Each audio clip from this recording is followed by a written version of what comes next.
A giant eye watched Turan from a door buried beneath the desert. It called him Hunter and Tracker.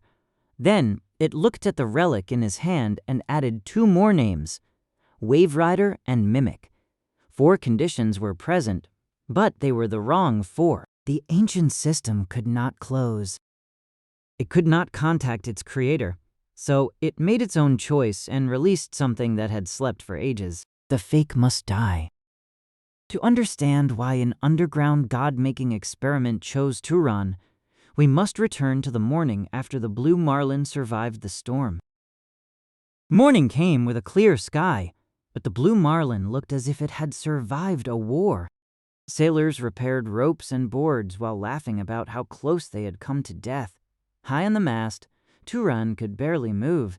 He had spent the whole night warming the deck and pushing back waves large enough to overturn the ship. The effort had been worth it. No one had died. The ship was still floating. Turan also learned that the strange relic from the sea could sense living beings even through darkness and obstacles. That was how he had found sailors who vanished behind rain, spray, and broken wood. Then wreckage from another ship floated past. The joke stopped. The crew looked at the corpses in silence, fully aware that without Turan, they might have been drifting there too. A few hours later, the dark edge of the Enril desert appeared on the horizon. At Comet Harbor, Captain Pyers handed Turan a pouch far heavier than their agreement. It contained part of the money earned from the pirate ship. The captain said the whole crew had agreed. If we paid only the promised amount, the gods themselves would never forgive us. Turan tried to refuse. He already had a crate filled with gold. Pyers calmly replied that if Turan would not take the pouch, they would throw it into the sea. Faced with the gentle eyes of the rough sailors he had saved, Turan finally accepted. The crate felt heavier afterward, but not because of the coins. Komad was the largest city in northern Enril.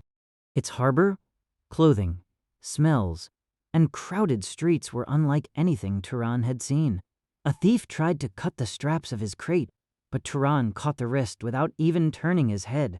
The new relic had already shown him the small flame of life approaching from the side. Soon he noticed another kind of flame, one that covered an entire body. It belonged to a knight. For the first time, Turan could clearly separate ordinary people from wizards by sight.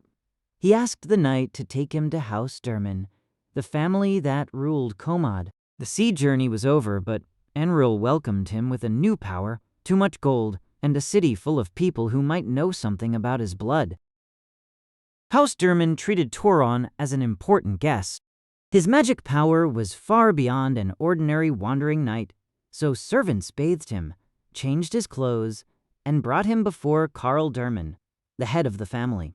Karl looked young, but the strength inside him showed that he had lived for more than a century. The moment Karl saw Turan's face, he paused. His brows tightened as if Turan reminded him of someone. Turan noticed the small reaction, but he did not press yet.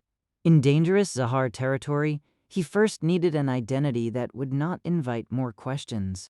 I am Turan Brahms. Brahms is only the old name of a fallen guardian bloodline.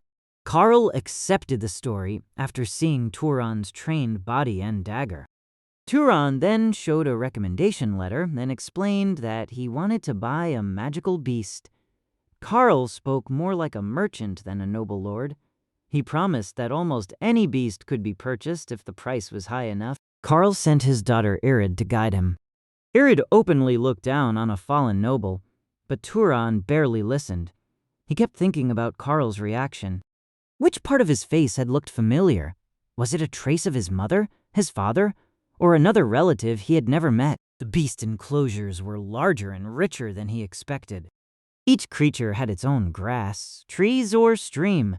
Turan saw wolves, snakes, elephants, and horses. None felt right. Worse, a normal magical horse cost 4,000 gold coins, more than twice all the money he carried. Then he stopped before a narrow cage. Inside was a golden eagle with dark brown feathers and sharp golden eyes. The bird did not look away. It stared at Turan as if it had been waiting for him. Irid explained that the eagle was strong and very intelligent, but refused every order. It had escaped from a previous owner and even ignored an heir from House Veraha. Its low price was not a bargain. It was the price of a creature no one could control. Turan asked the eagle what it wanted. The bird raised one talon and pointed straight at him. The eagle understood every test Turan gave it. It nodded when he called it handsome, then snapped its beak when he claimed hawks were better. When Turan asked whether it wanted him, the bird nodded again without hesitation. If I buy you, will you learn to read and write? I will teach you myself. The eagle agreed. Irid tried to reconsider the price now that the troublesome beast had suddenly become obedient, but the bird struck the cage with its talons and made its choice clear. It would cooperate only with Turan.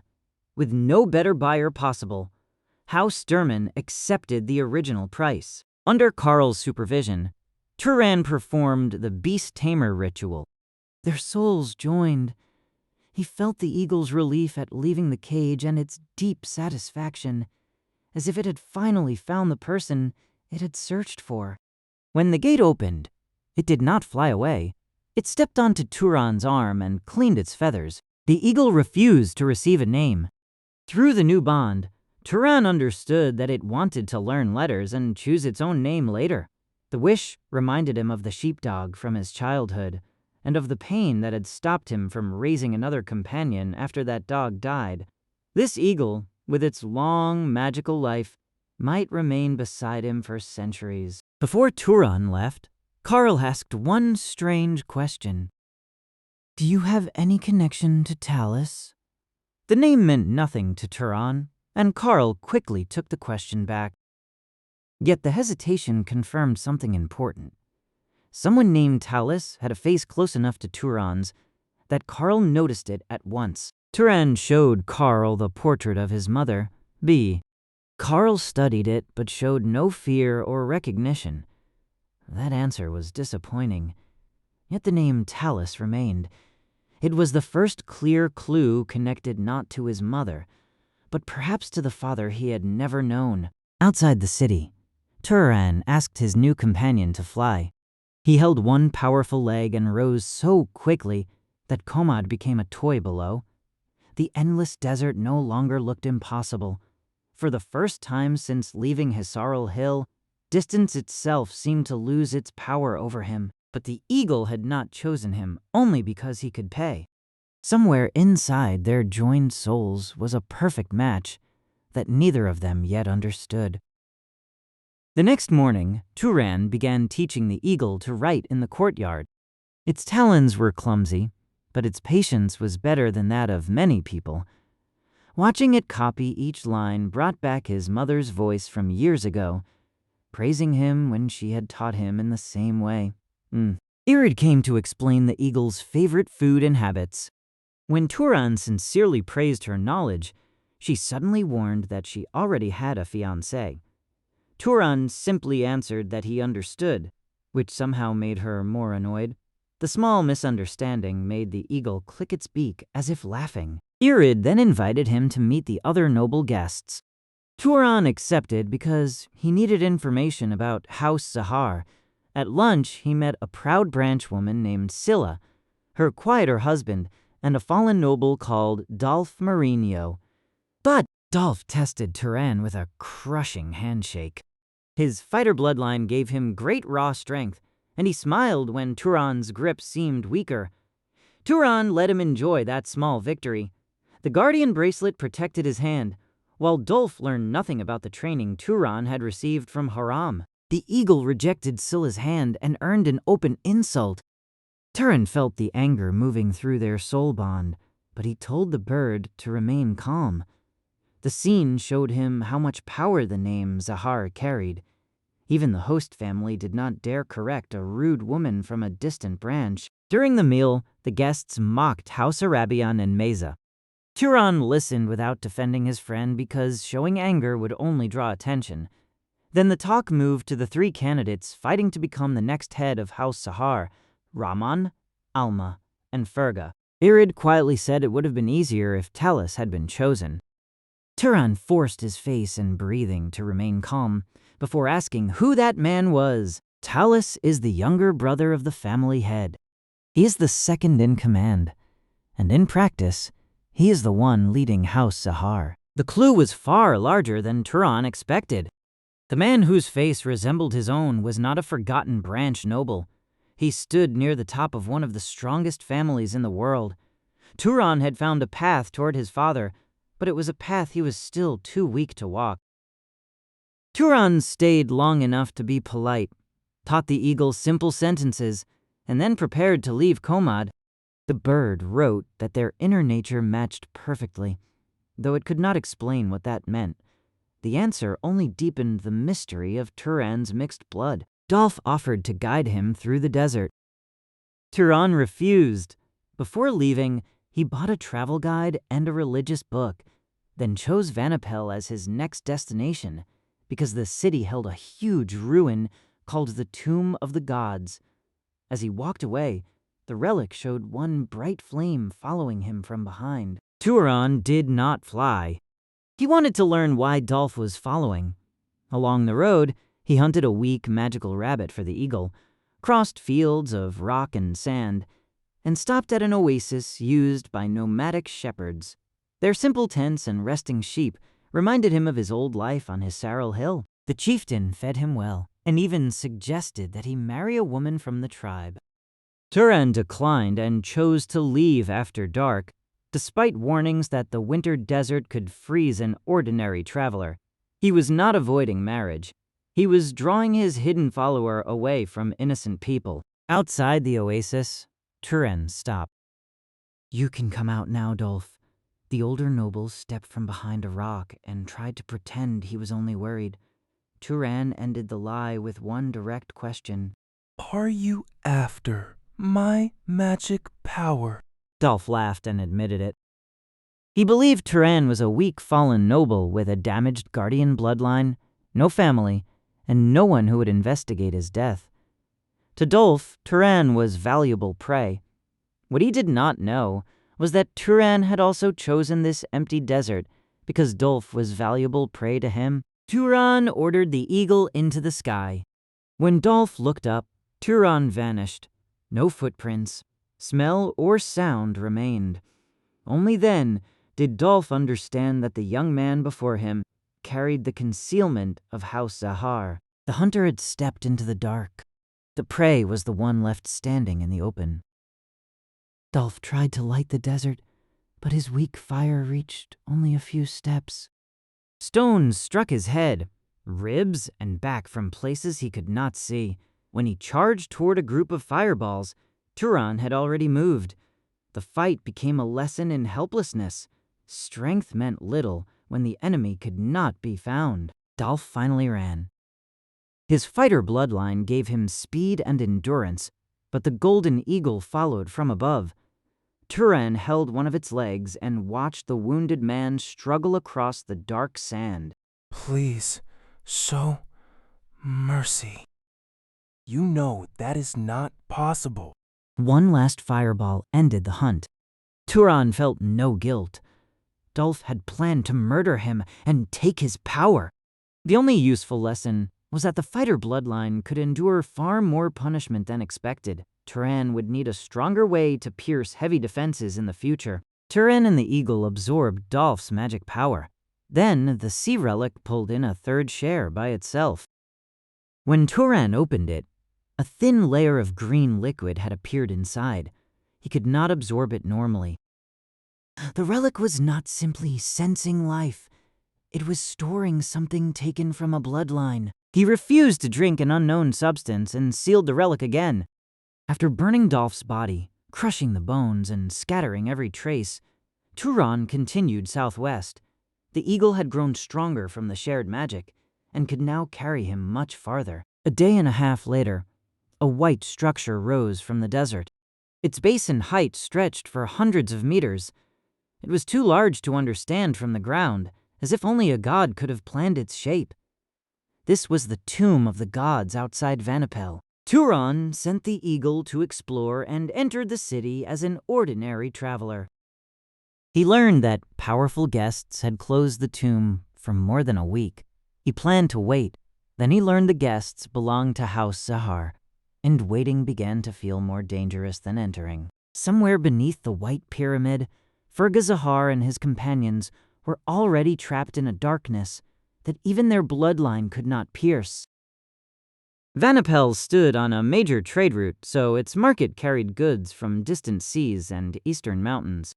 One small white stone caught Turan's attention. The seller called it saltpeter. Turan had seen that name in Oval Craft's notebook, inside a formula called the Spirit of Fire. The formula required saltpeter, wood ash, and sulfur. Turan bought what he could, but sulfur was hard to find. He did not know whether the formula was useful or madness, yet its link to a murderer who claimed a god had taught him could no longer be ignored after the strange events around the sea relic. For several days, Turan waited for the Zahar guest to leave the tomb. He trained with sand, shaping it into bullets that could split, pierce, or blind. When the blockade still did not end, he chose to enter at night under concealment. Near the entrance, 2 knights dragged a man wrapped in a sack. They carried him into the tomb and beat him when he struggled. Turan followed without sound. Deeper inside, 3 nobles waited beside more than a dozen barrels and a black vortex twisting in the floor. One noble ordered the captive to carry supplies through the vortex. When the man questioned them, his body moved against his will. Human control magic forced him to lift the barrels and disappear into the darkness. The nobles then spoke about Ferga, an heir candidate trapped on the other side. Turan knew entering was foolish. Ferga might reward a rescue, or he might kill the rescuer to hide what happened. Worse, the black space felt as if it were calling Turan by name. It promised answers and pulled at his thoughts until caution became difficult to hold. Still concealed, Turan picked up 2 barrels and stepped into the vortex. The moment he crossed, the strange pull vanished, and his judgment returned. It was too late. Darkness swallowed even his Zahar night vision. Ahead, the captive screamed. Ferga and a group of ragged nobles broke the man's arms, took the supplies, and killed him to save food. Their faces held no guilt. Turan understood at once that these were not people he could trust, even if they shared his blood. No. You are wrong. You are not the Night Hunter. The voice entered his mind from somewhere far below. The religious book Turan had bought described the Night Hunter as the god who saved Enril from giants.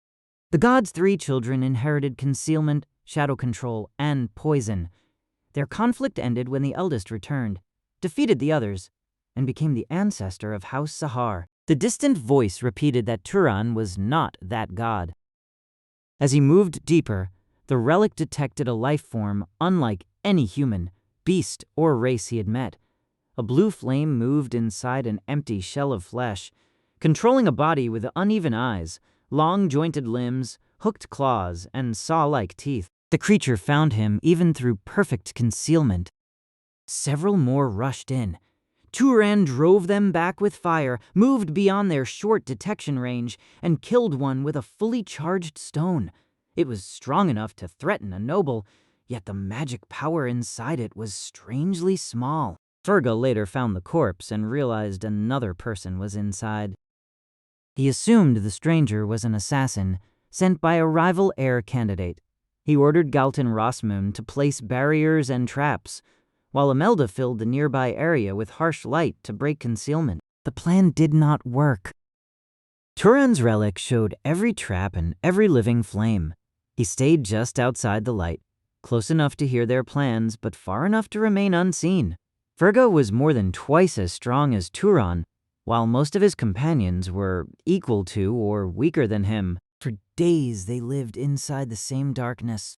Turan could not sleep deeply because he had no partner to keep watch. Ferga's group could rest in turns, but their constant light attracted more monsters. Turan sometimes lured large packs toward them, using the battle to clear paths he could not cross alone. The nobles continued receiving food through abducted vagrants. They killed each new carrier and joked that keeping one alive might have been useful for labor. Hearing them laugh about dead knights and commoners removed the last part of Turan's guilt. If they became tools in his escape, they had chosen that place themselves. After wider exploration, Turan found a giant door with one eye. The eye called him Hunter and Tracker, then looked at the relic and called it Wave Rider and Mimic. 2 conditions belonged to Turan. 2 came from the object in his hand. Then the door asked, "Do you wish to enter?" Turan accepted. The eye opened a path, and the ancient system began to decide whether he was the god it had been waiting for. Turan set the sea relic down. The door immediately reported that Wave Rider and Mimic were lost. When he picked it up again, the 2 conditions returned. The relic belonged to someone who could breathe underwater, control fluid, detect flow, absorb power, and imitate what had been absorbed. The eye called itself the Spirit of the Door. It explained that this place was the Night Hunter's labyrinth. A person with 4 correct types had to defeat the leader to become the Night Hunter. The path out would open only after that leader died. Then the system began to fail. Turan possessed Hunter and Tracker, but lacked Shadow and Alchemist. The relic supplied Wave Rider and Mimic instead. 4 types were present, yet they were the wrong 4. The door tried to contact its creator, received no answer, and made its own decision. Autonomous judgment. Deploying Labyrinth Leader. Command: eliminate all remaining personnel. A monster twice the size of the others rose behind the door. Its magic was more than 10 times stronger than its kind. Turan's stone, fire, and lightning barely damaged it. The creature laughed and called him a fake. Turan ran! The leader could track him through concealment and from a great distance. At the same time, every smaller creature in the labyrinth became violent. Claws tore shallow lines across his arm, but the guardian bracelet held. Hiram's dagger cut one monster's neck while Turan kept moving. He could not outrun the leader forever, and he could not defeat it alone. Only one force inside the maze could help weaken it. Ferga and his followers were hostily, exhausted, and cruel, but they were still powerful nobles. Turan decided to lead the monster toward them. Ferga's group had just survived another attack when the ground began to shake. A giant shape entered the range of their light. Its claws pierced 2 nobles at once and lifted them toward its teeth. Turan remained beyond their sight. The battle he needed had begun, but every strike carried the cost of another life. Turan supported the nobles from concealment. He killed smaller monsters, mixed his attacks into theirs, and even blocked strikes with the guardian bracelet. Still, the darkness, exhaustion, and the leader's strength broke the group one by one. Ferga used his own cousin as a shield. The others died under claws, teeth, and attacks from the smaller creatures. Soon, only Ferga and Turan remained alive. The leader had lost an arm, damaged one leg, and carried many wounds, yet ordinary attacks still could not finish it. Turan looked among the dead and found a huge axe made for a berserker. He could barely lift it. Then he remembered the word mimic. The green liquid stored from Dolph carried the fighter bloodline. Turan opened the relic and drank. Cold rushed down his throat, then became heat. Pure physical strength filled his limbs until the heavy axe felt usable. Ferga was pierced through the chest just as Turan moved. Turan struck the leader's neck, survived a blow that threw him into the wall, then returned with Haram's footwork and the borrowed fighter's strength. He cut away the remaining arm and struck the neck again and again. The monster called him fake until its head finally separated. Ferga lay nearby, unable to see clearly. He begged to be saved. Turan looked at the man who had killed servants for supplies and had sacrificed his own family without regret. That is a request I cannot grant. Ferga died on his own. Turan then absorbed the monsters, the fallen nobles, the leader, and Ferga in order from weakest to strongest. The sea relics stored separate layers of bloodline power: barrier master, illusionist, berserker, healer, hunter, and more. Turan's own magic power almost doubled. He left the magic artifacts behind because House Zahar could track them. After removing every hair, drop of blood, and other trace, he entered the open door. Beyond, it was a hall with an exit vortex and a thin notebook beside a throne. The title read, Night Hunter Job Change Process Recreation Experiment. The labyrinth was not a holy tomb. It was a failed attempt to recreate the process of making a god. The notebook described the Night Hunter as hunter, tracker, shadow, and alchemist. It asked whether defeating a recreated dungeon could produce the same change as the original divine trial. The creator had built the labyrinth to open for a suitable target and lure that person inside. The monsters were artificial creatures called rotten anglers, made from the blood and flesh of ancient giants. The huge leader used the remains of a giant queen. Other notes mentioned more experiments connected to other gods. Whoever had written them could make life, shape bloodlines, and leave systems that continued for ages. Turan had not become a god. The door had simply mistaken the relic's powers for the missing bloodlines.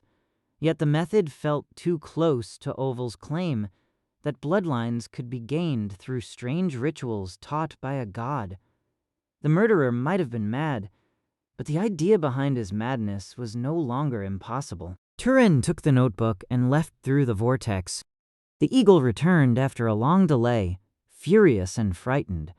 It pecked him, complained that he had vanished for days, then refused to carry him because he smelled of blood and rotting flesh. Turan had to steal water under concealment and wash in a hidden pit. Once clean, Turan decided to leave Enril. 10 dead nobles, including an heir candidate, would bring a massive investigation.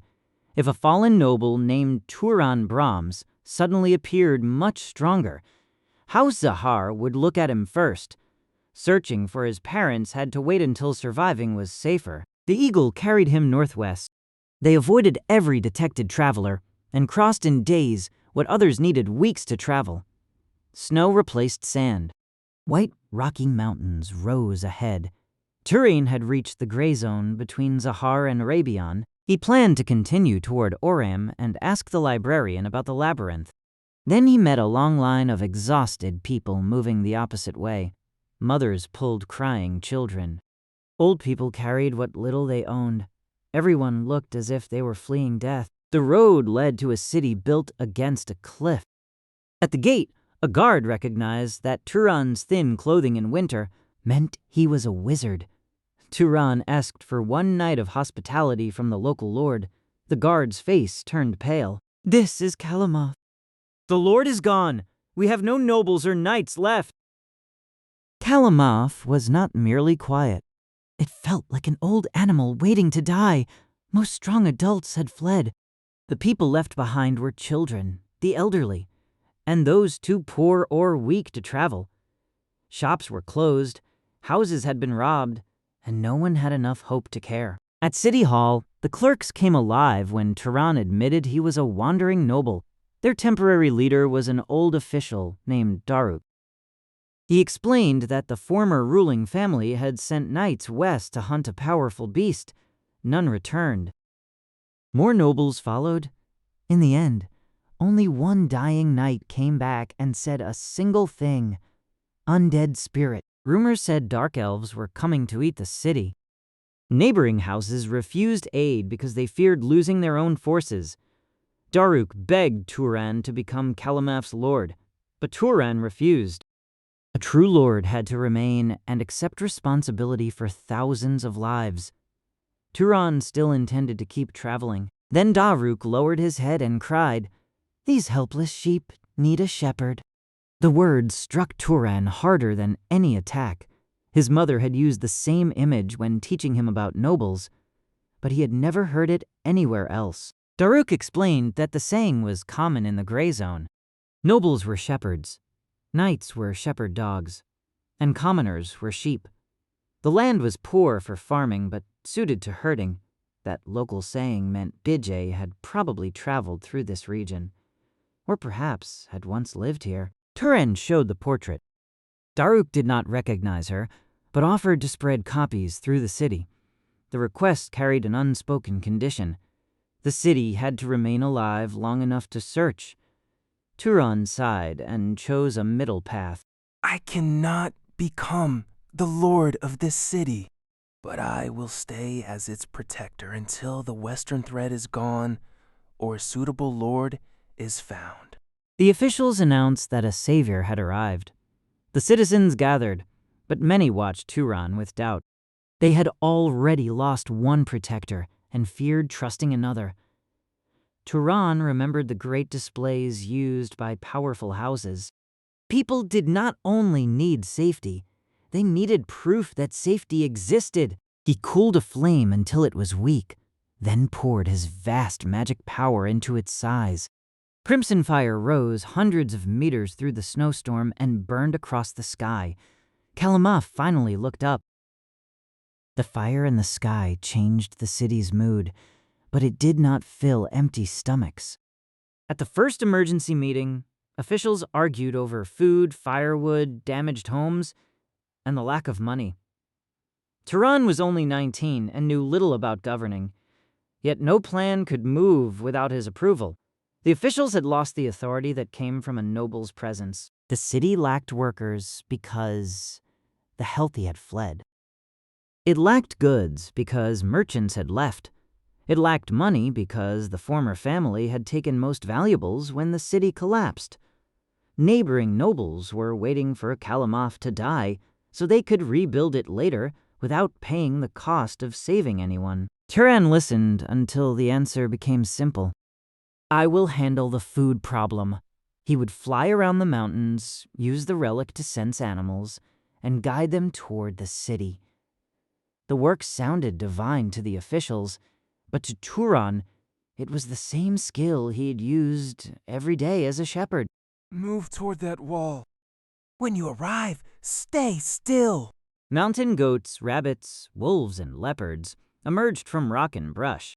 They gathered before Kalamaf in ordered lines, waiting while citizens stared in disbelief. Predators were killed first. Some rabbits were kept alive for breeding.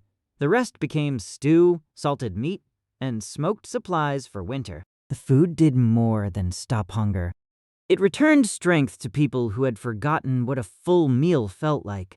Officials, guards, and citizens began working together again. The first sign of recovery was not a rebuilt wall.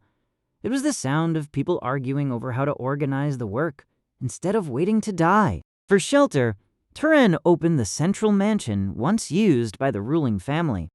A building made for 100 nobles could hold nearly 1,000 commoners if they lived close together. When officials asked where Turan would stay, he chose a simple room in City Hall. He had slept under the open sky for most of his life. The decision shocked the city. To the people, a noble who gave his own mansion to the homeless and used divine power to feed them was not acting like an ordinary shepherd. He looked like a shepherd giving his own flesh to keep the flock alive. Turan ignored the worship. He only wanted Kalamaf stable enough to search for his mother. Yet every day he remained. The city tied another thread around him. Within days, nearby cities noticed that refugees had stopped leaving Kalamaf. Merchant caravans now carried furs out and brought grain, fabric, and tools back in. Stories spread of a young protector whose fire covered the sky and whose commands made wild animals walk into the city. The lords around Kalamaf became cautious. A powerful young noble appearing beside the old Talis Zahar battlefield looked too convenient to be an accident. Some guessed Turan was a secret agent of Arabian. Others guessed Zahar, Carmine, or another great house. None wanted to offend whoever might stand behind him. Without any formal agreement, the neighboring houses accepted Turan as Kalamaf's protector. That silence gave the city time. Turan used it to distribute copies of his mother's portrait. The response was overwhelming. but most reports were mistakes, guesses, or people hoping for a reward. Then Daruk brought a different report.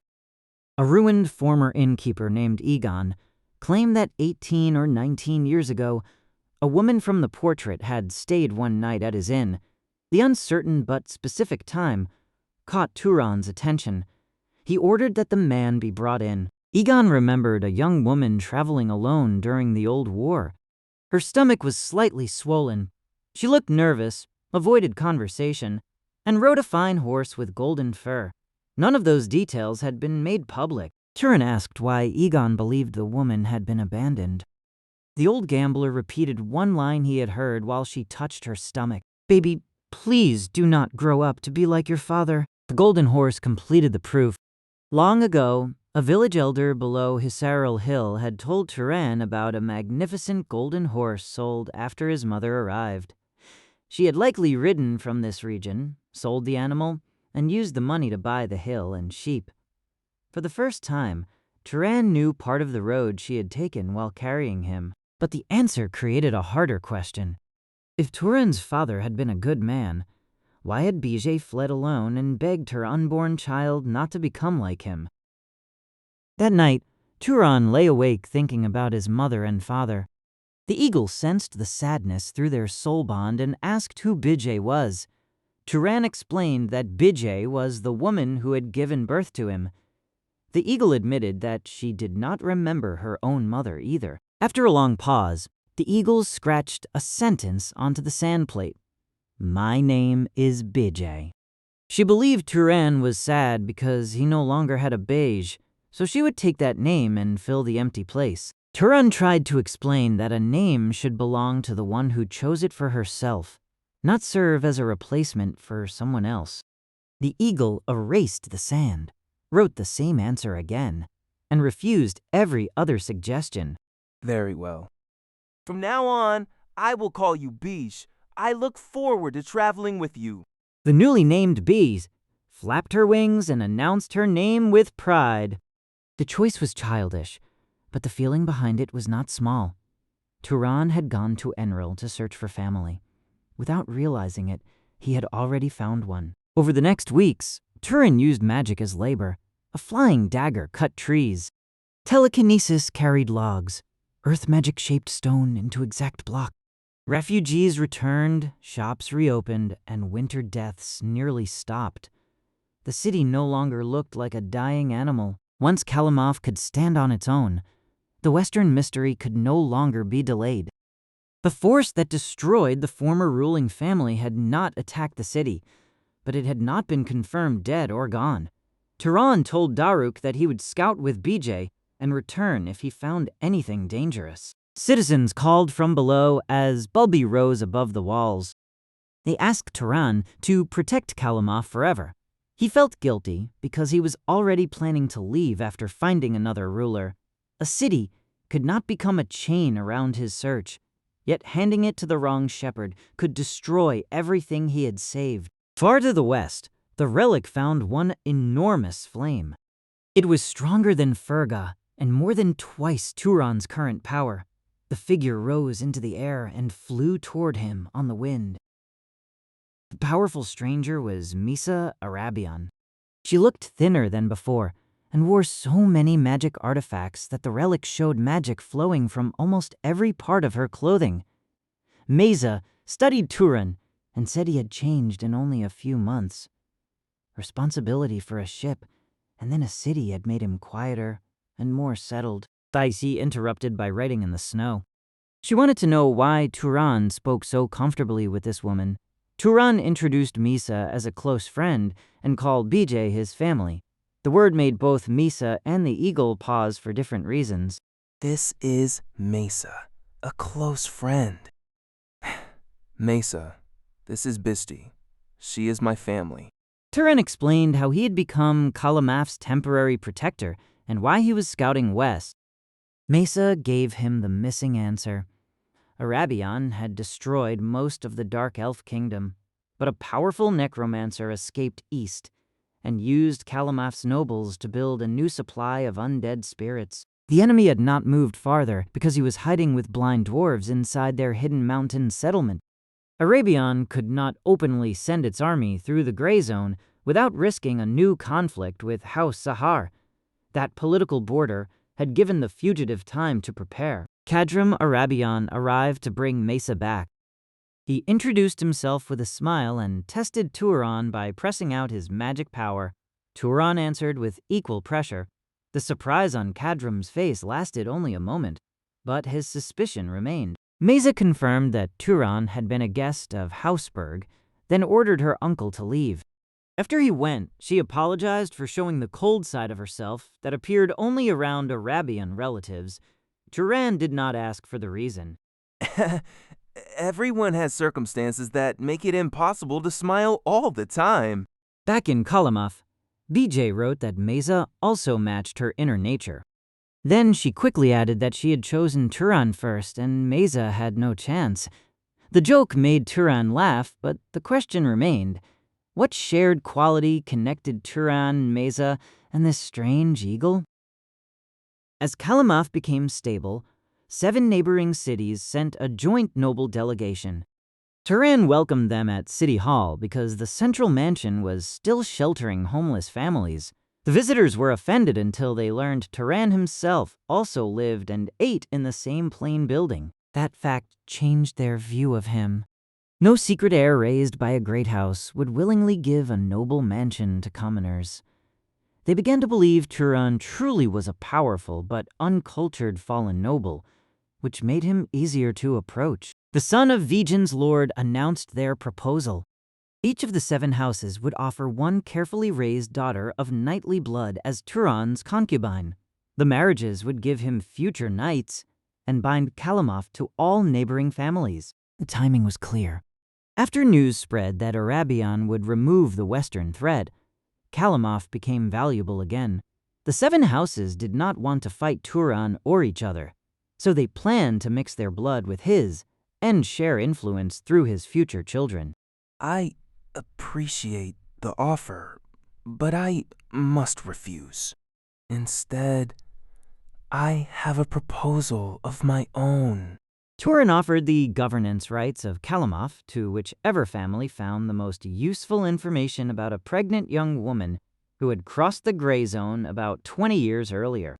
The identity of the person making the request had to remain secret. To the delegates, trading a city for a memory about one woman sounded insane. He added one condition. The new ruler had to swear before the Priya gods to protect Kalamaf's citizens faithfully. If the oath was broken, the right to rule would end. The nobles understood the value of a city, but not why Turan cared whether the sheep suffered after he left. One finally asked why he would go so far for commoners. Turan thought of his cereal, moray, the blue marlin, and the dying streets of Kalamaf. Then he smiled without giving them the answer. Oh, indeed. I wonder why. The delegates left to report the offer and search their territories. Their answer would decide who ruled Kalamaf next, but Turan still had to explain that choice to the people who wanted him to stay. The 7 houses left to search their lands. Kalamaf's citizens knew nothing of the possible transfer and continued rebuilding with hope. Turan often watched them from the city hall roof. He asked himself the same question the nobles had asked. Why did he care so much? His mother had once called him a shepherd dog, living under a cruel shepherd. Later, Turan told him that Turan was not a dog. He was a shepherd. A shepherd did not have to be a tyrant. He could protect knights and commoners from beasts, war, and other shepherds who treated lives as tools. That was the person Turan had chosen to become. Not a god, not a lord collecting tribute. A shepherd strong enough to keep the flock alive, even if he could not remain with every flock forever. A powerful knight entered the city without announcing himself. Turan followed the flame through the streets, concealed himself, then saw the familiar face. He stepped into an alley, released the spell, and called out with a joy he could not hide. Elder! Kiorn had returned to Arabian service after hearing of the war. He had fought dark elves and now served as a messenger. He promised that he had told no one about Turan Zahar blood. The trust was the same as before. Kiorn knew where Turan came from, and Turan knew the old man would not sell that truth. Then Kiorn delivered Mesa's message. The escaped Dark Elf now called himself the Necromancer King. He had joined the blind dwarves, gained strange weapons, and destroyed an Arabian assault.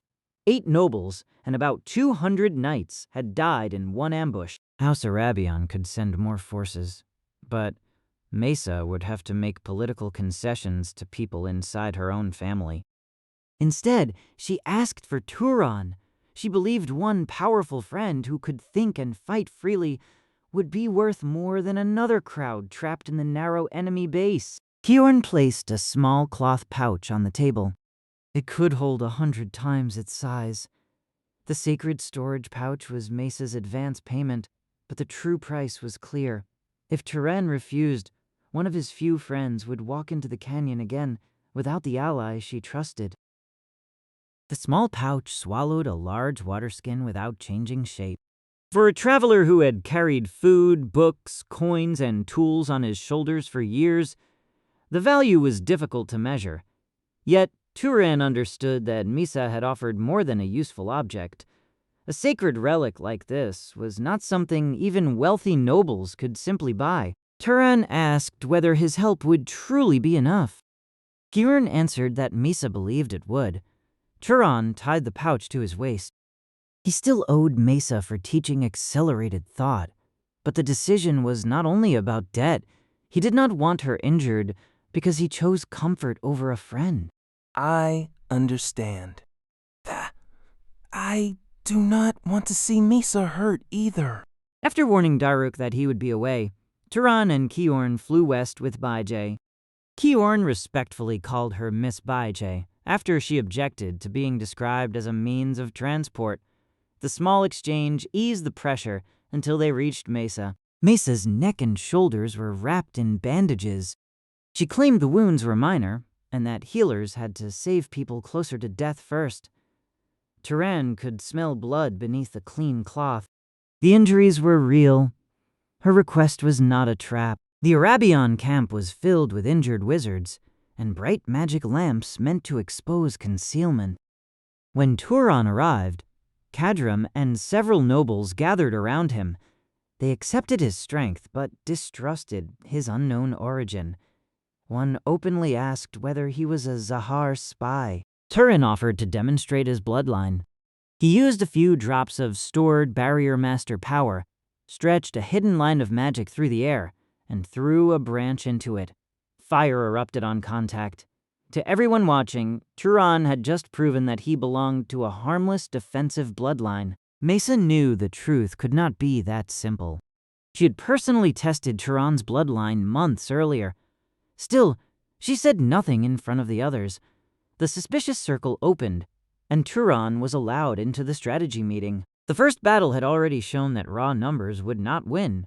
This time, the army would enter the hidden canyon with fewer people, better preparation, and one guest whose real power no one understood. The strategy table showed a narrow canyon. Sending another large army would only trap more people, so Mesa chose 26 nobles and 120 knights. The strongest would lead. Weaker nobles and knights would form a long protected column behind them. An illusion showed the dwarves' weapons.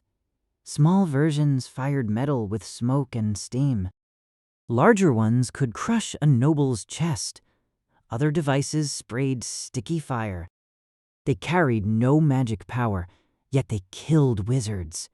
That made them harder to sense and harder to understand. After the meeting, Mesa took Turan aside and demanded an explanation for the Barrier Master ability. Turan said it came from a restricted magic artifact. He did not reveal the labyrinth or the stored bloodlines, but he admitted the display had been chosen only because her relatives would not trust him otherwise. Mesa accepted the answer. A trace of relief crossed her face. For one moment, she had feared Turan had learned to reproduce bloodline abilities through skill alone and had moved far ahead of her. Even in the middle of war, Her pride as a magic genius remained alive. Giorn was ordered to remain behind because Arabion would not risk its famous hero in the most dangerous part of the assault. Turan asked him to protect BJ. The canyon's strong turbulence and metal weapons made the sky unsafe. BJ complained, then wrote one clear sentence on the wall: "Come back soon." 3 hours later, the assault force stood before a massive boulder. Without any visible magic, it cracked and moved aside. A deep canyon appeared, carrying the smell of blood and decay. Old scorch marks covered the stone, but every corpse from the first battle had been removed. Through the relic, Turan saw dwarves moving inside holes along both walls. Their inner flames looked more like the artificial monsters of the labyrinth than normal living beings. Farther ahead, tall shapes with long ears waited beside about 20 necromancers. Metal clicked inside the walls. Mesa raised one hand. "They are coming. Prepare for battle." The dwarves looked like muscular moles with crushed eyes, sharp noses, and thick hair. They aimed long metal weapons and pulled their levers. Steam hissed. Metal filled the canyon. This time, Arabion was ready. Defensive artifacts and reinforced bodies reduced the first volley to a few deaths and several injuries. Mesa answered first. Lightning spread through the front ranks of dwarves and turned the center of the group into burned bodies. Fire, ice, stone, and light followed from the other nobles. The narrow canyon became a storm of metal and magic. Then the dark elves entered. The crowned necromancer king raised dozens of undead spirits, many made from Arabion's own dead. They carried wind and lightning from their former bloodlines. Knights stepped forward to hold them, while the nobles searched for the living necromancers behind the wall of corpses. Turan did not search with his eyes. The relic showed every living flame. He rotated a stone, filled it with magic, and sent it through the battlefield. The first necromancer's head broke, then the second, then the third.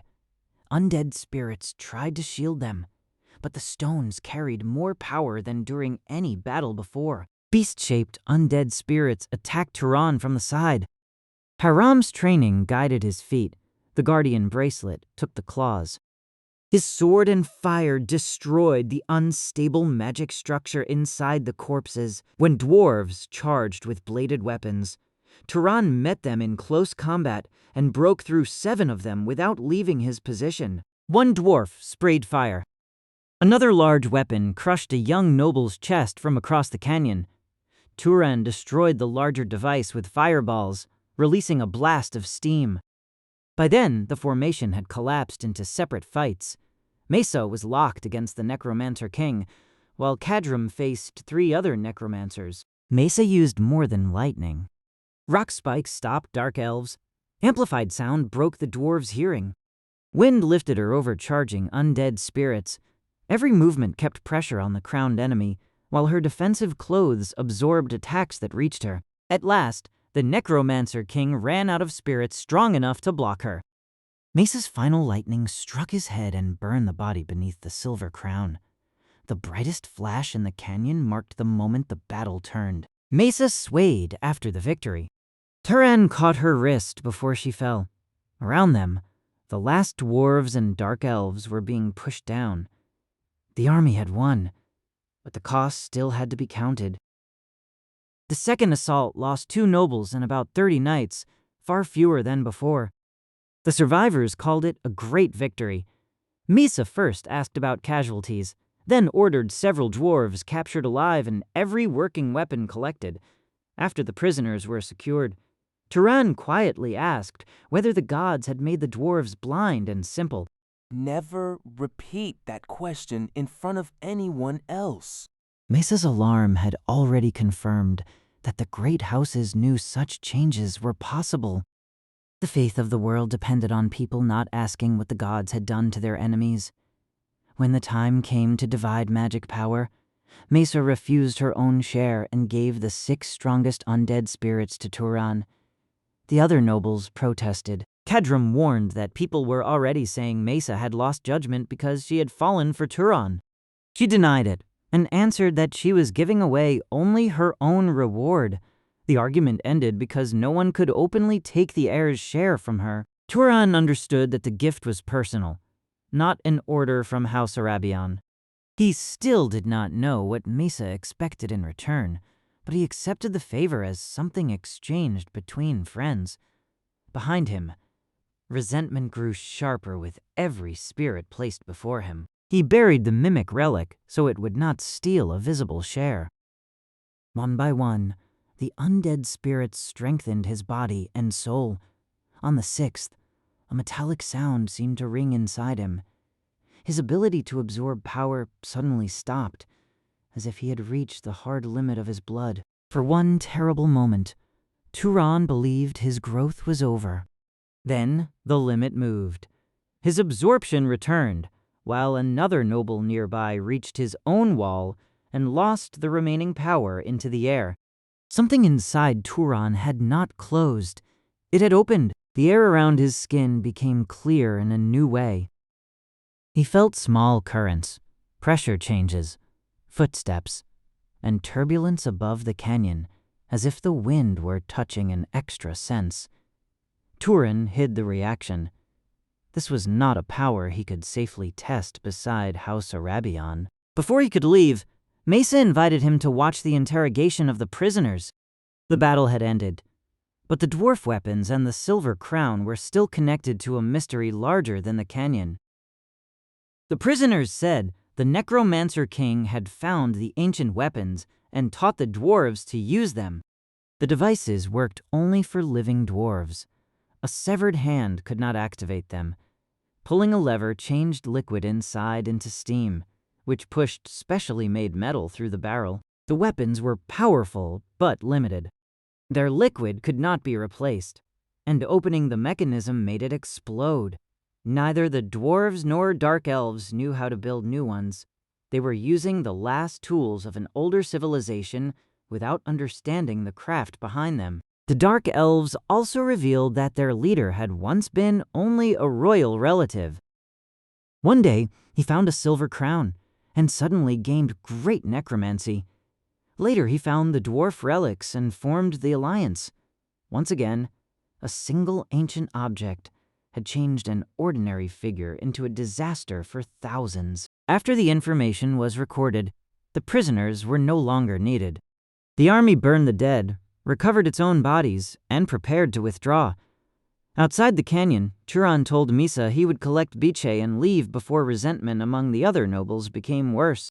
We will see each other again, right? Turan promised that when they met again, he would repay what he owed. Then he told her to eat more because her body had grown too thin. Mesa gave a bitter smile and said she would think about it. Neither believed that answer. At the camp, BG had become close to Kiorn through a strange game of hand signs and wing movements. The eagle greeted Turan loudly and announced that Kiorn was fun. The old knight asked Turan to eat before leaving, but understood when Turan explained the anger created by Mesa's reward. Kiorn also said he planned to retire after the campaign because his joints hurt and the last months had made him look older. Turan had no grand speech for the man who changed his life. He offered only 2 words: live long. Kiorn smiled and promised that he would. Turan then left the Arabian camp with BJ, unaware that the power taken from the dead had already begun changing his blood. Once they were alone, Turan made a small gesture. Wind gathered around him with a precision he had never possessed. It wrapped his body, changed direction at his thought, and used only a fraction of the magic required before.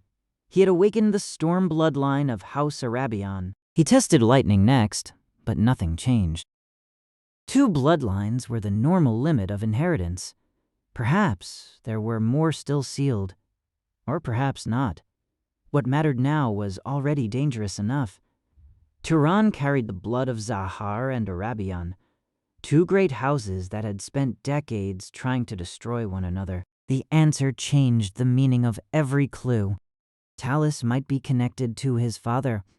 His mother had fled during the Old War while carrying the child of both enemy houses.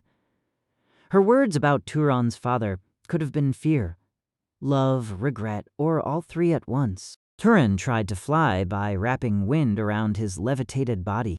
The first attempt sent sky and ground spinning together before he struck the snow. BJ landed on his head and pecked him. After more than a dozen crashes, he learned to balance the force across his shoulders, torso, and legs. Soon he could fly at the speed of his old running pace. BJ became anxious that she would no longer be useful. Turan stopped flying, held her legs again, and promised that speed had never been the reason she was family. Even if you become slow one day, I will not abandon you.